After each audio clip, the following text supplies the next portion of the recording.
Naam, habari za jioni mtazamaji wa Channel 10 Plus popote pale ulipo, ni matumaini yangu umeshinda salama. Karibu kwenye taarifa yetu ya habari ya kutwa nzima leo kutoka hapa Channel 10 Plus. Msomaji wako ni mimi Fatma Hassan. Karibu.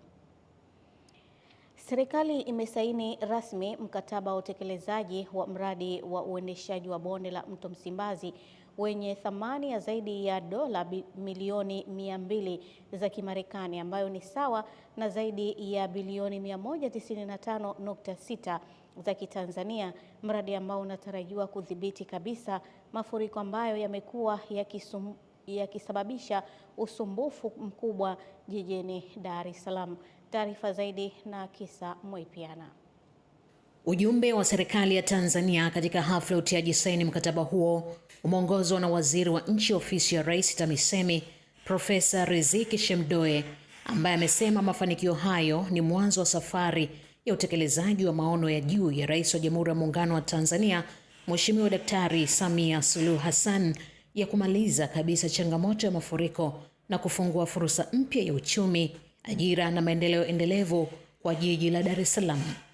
Akaongeza kuwa uendelezaji huo haulengi kuimarisha mkondo wa mto huo pekee, bali pia kuokoa maisha ya maelfu ya wananchi kwa kuhamisha zaidi ya nyumba 3,000 kutoka maeneo hatarishi, kutengeneza hekta 57 za ardhi salama kwa makazi na biashara, pamoja na kuboresha miundombinu ikiwemo daraja la kisasa la Jangwani na huduma za usafiri wa umma.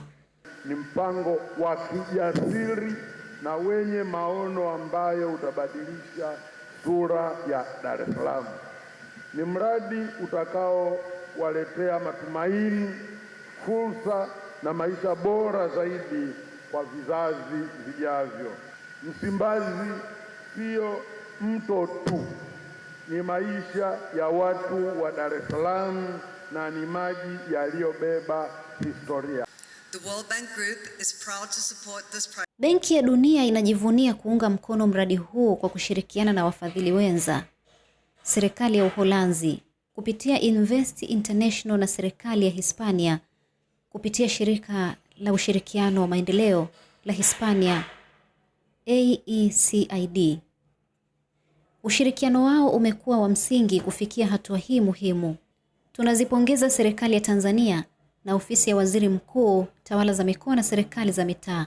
Hafla hiyo pia imehudhuriwa na Waziri wa Ujenzi Abdalla Ulega, ambaye amesema mradi huo ni uwekezaji wa kimkakati utakaolifanya jiji la Dar es Salaam kuwa na sura mpya ya kisasa na kivutio cha utalii. Dar es Salaam itakuwa imepata kitu ambacho kitakuwa ni kivutio cha utalii wa kuzunguka jiji la Dar es Salaam.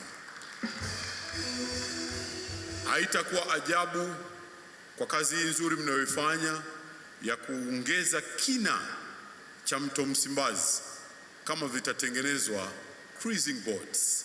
Kwenye huu mradi mkubwa sana wa bonde la Msimbazi, bonde hili wenzangu watakuwa ni mashahidi, kuna wakati fulani huwa tunajificha mpaka wananchi wasituone, kwa sababu imekuwa ni kero kubwa sana. Nyumba wakati fulani wa mafuriko zinasombwa, lakini leo sasa angalau tunakwenda kutegua kitendawili. Mheshimiwa mgeni rasmi, muda wa utekelezaji wa mradi unatarajiwa kuwa miezi 24 tangu mkataba utakapotimiza masharti ya kwanza, na inakadiriwa kuwa masharti ya kwanza mkataba yatatekelezwa ndani ya miezi 2 kuanzia sasa.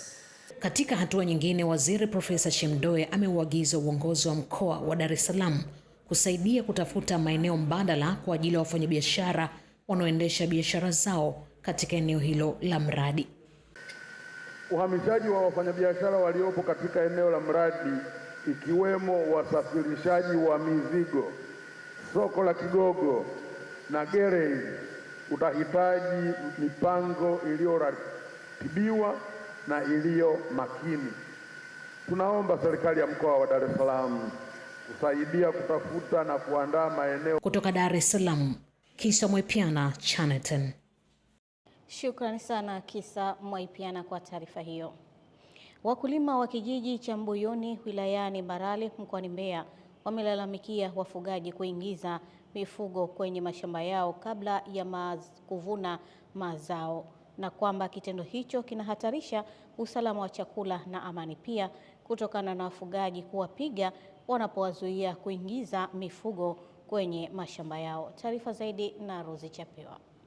Kijiji cha Mbuyuni ni miongoni mwa vijiji ambavyo vipo katika mpango wa matumizi bora ya ardhi, ambapo serikali imetenga maeneo ya ufugaji na kilimo, lakini wafugaji wanalalamikiwa kukiuka mpango huo na kupeleka mifugo kwenye maeneo ya kilimo, hivyo wanaiomba serikali kuwasaidia kutatua kero hiyo. Niko huku shambani nalita mazao yangu kuanzia mwezi wa 12 mpaka hivi leo, na hao wafugaji wanatutishia kweli. Kwa hiyo tunashinda huku muda wote, tunakuwa kwenye mashamba huku, ukijibu vibaya wanakupiga viboko.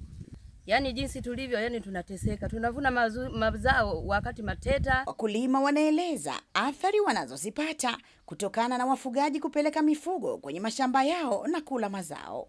Tunalima kwa bila sababu hatuteseki, lakini kwenye kifuno tunafuna kwa shida. Mipunga tunafuna kwa shida. Kiongozi wa wakulima wa kijiji cha Mbuyuni, Enoki Mwashitet, anaeleza hatua walizochukua za kukabiliana na kero hiyo. Tumechukua jitihada kadhaa kuanzia ngazi ya chini, lakini vile vile tumeenda kumuona mheshimiwa mkuu wa wilaya. Sasa hivi tunachosisitiza mfugaji awe na eneo lake na asichunge, badala yake afuge. Hapa katikati kama wafugaji wanataka kuwa juu ya sheria, anaingiza ng'ombe alafu anamjeruhi na mkulima, hiyo ndio tumesema hatutaki. Kutoka Mbarali mkoani Mbeya, mimi ni Rozi Chapewa.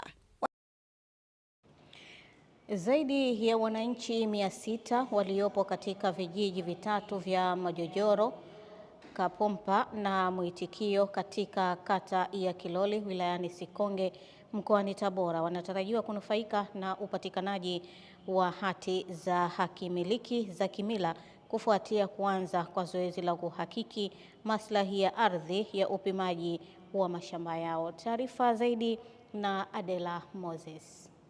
Zoezi hilo linalowezeshwa na Tume ya Taifa ya Mipango ya Matumizi ya Ardhi NLUPC kwa kushirikiana na shirika la uhifadhi Association for Development of Protected Areas ADAP pamoja na halmashauri ya wilaya ya Sikonge, likilenga kuwawezesha wananchi kumiliki ardhi yao kisheria ili kujikwamua kiuchumi.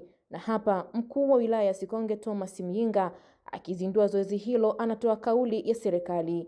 Kumekuwa na mwingiliano mkubwa sana wa wananchi kwenye maeneo yetu, wengine kwa kutambua, wengine kwa kutokujua, kwa sababu mipaka hii hatujaweka sijui ukuta ambao mtu hawezi kuvuka. Wengine wanakuwa mpaka wanauziana huko.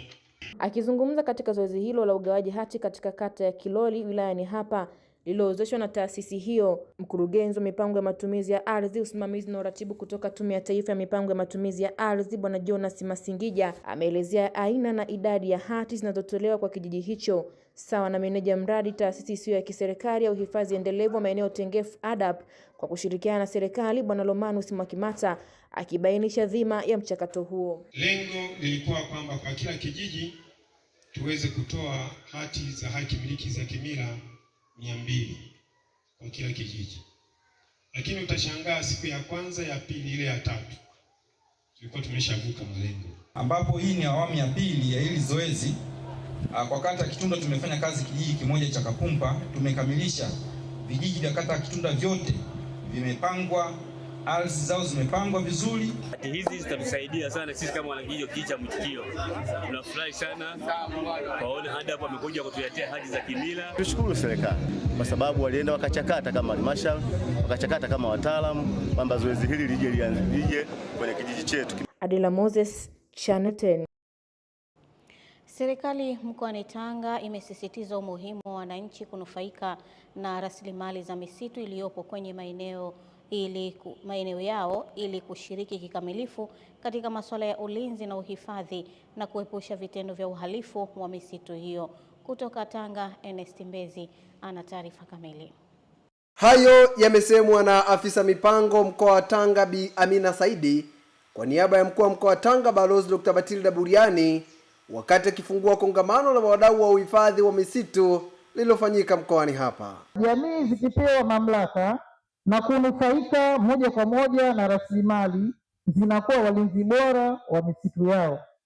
Kupitia usimamizi shirikishi, misitu imeanza kuchangia zaidi katika kuongeza kipato cha kaya, kuimarisha vikundi vya kijamii kukuza biashara za mazao ya misitu, kuongeza ajira kwa vijana na wanawake na kupunguza uharibifu wa misitu. Kongamano hilo limeandaliwa na mtandao wa jamii unaojihusisha na masuala ya uhifadhi wa misitu ya asili Tanzania MJUMITA, na hapa mkurugenzi wa mtandao huo Bi Rahma Jaidi anaelezea mafanikio pamoja na mipango ya mtandao huo wenye zaidi ya miaka 26. MJUMITA kama MJUMITA tunashirikiana na wadau. Kwa mfano kuna mdau wetu mmoja anaitwa Compassionate Carbon. Huyu tumefanya naye kazi, tunaendelea kufanya naye kazi kwenye masuala ya biashara ya mkaa kule kwenye ukanda wa Rubeho, maeneo ya Kilosa na Mpwapwa. Lakini pia tunatarajia pia kuanzisha mradi mwingine wa carbon kule Chunya, bado taratibu zinaendelea. Na tunajua kwamba hii ni aina mojawapo ya mkakati ambao utasaidia kuboresha misitu, lakini pia kuboresha na hali ya maisha ya wananchi. Napenda kuwashukuru sana shirika hili lisilokuwa la kiserikali TFSG, kwa sababu TFSG kwa ujumla imeweza kutuhamasisha sisi wananchi wa kata ile na kwenye mtandao ule kwa ajili ya kutunza nini, kwa ajili ya kutunza mazingira. Na mpaka sasa misitu ile ya hifadhi ya kijiji kwenye kata hiyo ikiundwa na vijiji hivyo 7. Kuna vijiji 3 ambavyo vijiji hivyo vimebahatika kuwa na misitu ya hifadhi ya kijiji. Kutoka mkoani Tanga, mimi ni Ernest Mbezi, Channel 10. Naam, kutoka mkoani Tanga sasa tuelekee huko DRC ambako serikali ya Jamhuri ya Kidemokrasia ya Kongo na waasi wa M23 wamekubaliana hatua kadhaa za kibinadamu na kuachilia huru wafungwa ndani ya siku 10, ikiwa hayo ni baada ya mazungumzo yaliyofanyika nchini Uswisi. Hatua hii inalenga kujenga imani kati ya waasi hao na serikali ambao licha ya kusaini mwezi Disemba mwaka jana makubaliano ya amani yaliyosimamiwa na Marekani, ambapo mwaka huu yamesimamiwa tena na Qatar, yalifanyika katika mji wa Uswisi na Montreux kuanzia Aprili 13 hadi 17 mwaka huu. Makubaliano hayo mapya yanatekelezwa kwa kuzingatia sheria ya kimataifa ya wakimbizi na haki za kibinadamu, ambapo DRC na M23 wamekubaliana kujiepusha na shambulio lolote litakalosababisha uharibifu wa miundombinu muhimu ya kiraia kama vile ya nishati, shule, hospitali na huduma za mawasiliano, kutoharibu mazao, mifugo, chakula na maji ya kunywa, huku wakiahidi kuwalinda wafanyakazi wa mashirika ya kibinadamu, kurahisisha misafara ya misaada na kuzuia misaada hiyo kuporwa. Na mtazamaji, tunaendelea na taarifa yetu ya habari. Sasa turejee tena huko mkoani Tanga. Wakulima wa zao la maharage waliopo kwenye baadhi ya maeneo katika halmashauri ya mji wa Handeni mkoani Tanga wameiomba serikali iwape dawa ya kuua wadudu waharibifu waliovamia mashamba yao na kusababisha zao hilo, hali ambayo imewapa hofu ya kukosa mavuno katika msimu huu wa kilimo. Ernest Mbezi ameandaa taarifa kamili.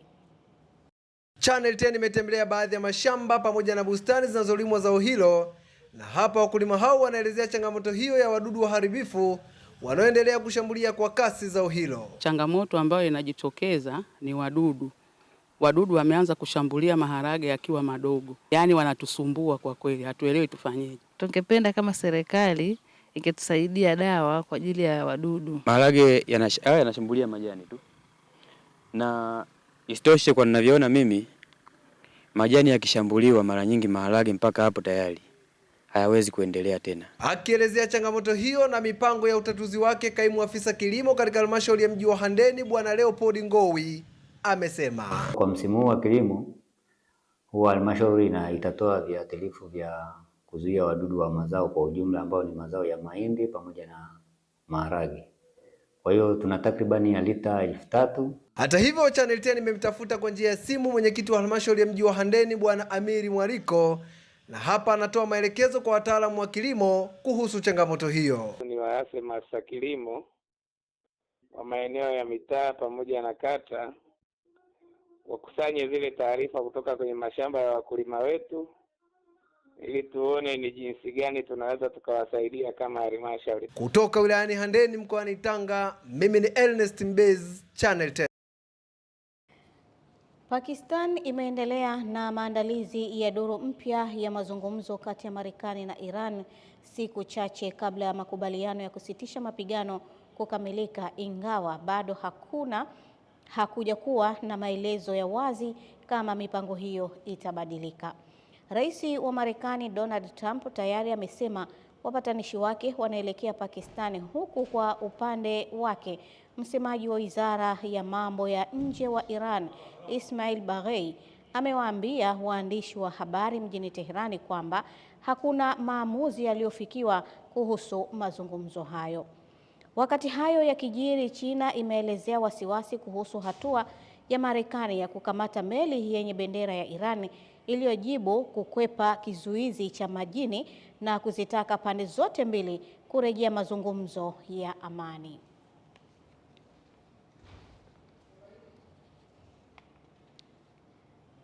Wabunge wameishauri serikali kurahisisha upatikanaji wa fedha za maendeleo ya vijana kwa kuzielekeza moja kwa moja ofisi ya Rais maendeleo ya vijana, wakisisitiza kuwa urasimu uliopo unawanyima vijana fursa za kujikwamua kiuchumi, huku changamoto za ajira, ujuzi na mitaji zikiendelea kuwa kikwazo kwao. Taarifa zaidi na Amani Bando. Ni punde tu mara baada ya waziri wa nchi ofisi ya Rais maendeleo ya vijana Joel Nanauka kuwasilisha hotuba ya makadirio ya bajeti ya wizara hiyo mpya nchini kwa mwaka 2026-2027, ambapo akichangia hoja hiyo, baadhi ya wabunge wanaitaka serikali kuhakikisha fedha za maendeleo ya vijana zinatolewa kupitia dirisha moja. Ningeshauri mifuko yote, fedha zote zinazohusu maendeleo ya vijana yawe kwenye wizara husika, wizara ya vijana.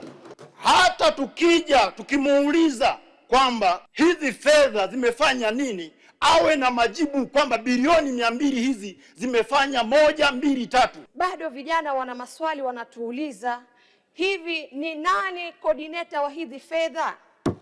Nani anazisimamia hizi fedha?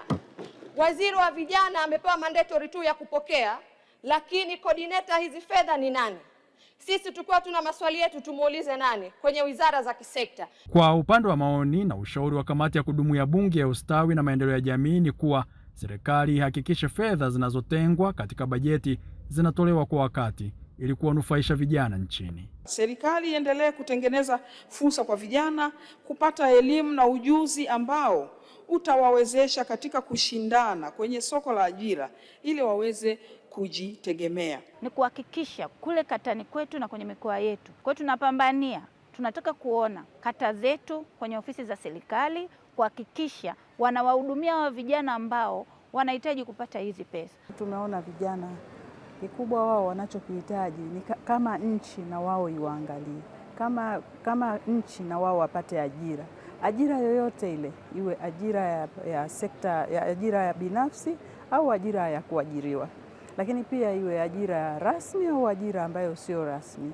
Akiwasilisha maombi kwa bunge kuidhinisha zaidi ya shilingi bilioni 35.9 ili wizara iweze kutekeleza majukumu yake kwa mwaka 2026-2027, Waziri Joel Nanauka amezitaja changamoto zinazowakabili vijana nchini, ikiwamo kukosa ajira na hatua ambazo serikali imepanga kutekeleza ili kuzitatua. Ni kuandaliwa kwa mfumo wa uratibu wa masuala ya vijana utakaowezesha kukusanya, kuhakiki, kuhifadhi taarifa sahihi kuhusu vijana ili kuwa na kanzi data itakayojumuisha mahitaji, sifa, ujuzi na maeneo ya kipaumbele. Mfumo huu utatumika katika uombaji wa mikopo kupitia mfuko wa maendeleo ya vijana. Amani Mbando, Channel 10, Dodoma. Sana Amani Mbando kwa taarifa hiyo. Na wagombea wanne wanaowania ukatibu mkuu wa Umoja wa Mataifa wanatarajiwa kukutana na jopo la mabalozi kutoka nchi 193 wanachama wa Umoja wa Mataifa kwa mahojiano ya kazi wiki hii, ambapo miongoni mwa mambo watakaohojiwa ni kuhusu maono yao kwa kazi hiyo, maeneo tete ya duniani na mustakabali wa Umoja wa Mataifa, miongoni mwa masuala mengine. Rais wa zamani wa Chile Michelle Bachelet ni mmoja kati ya wagombea wanawake ambaye siku ya Jumanne kesho atakuwa wa kwanza kufika mbele ya jopo hilo la mahojiano wakati wa kikao cha masaa matatu pamoja na raia wengine wa Amerika ya Kusini.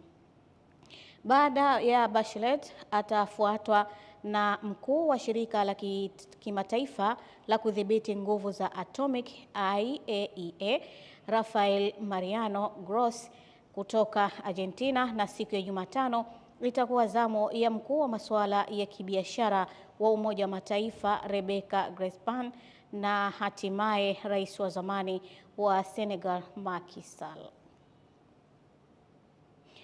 Na mtazamaji, tumehitimisha hivyo kwa upande wa sehemu yetu ya kwanza ya taarifa habari. Muda mfupi tutarudi kwa ajili ya habari za biashara na uchumi. Endelea kusalia nasi.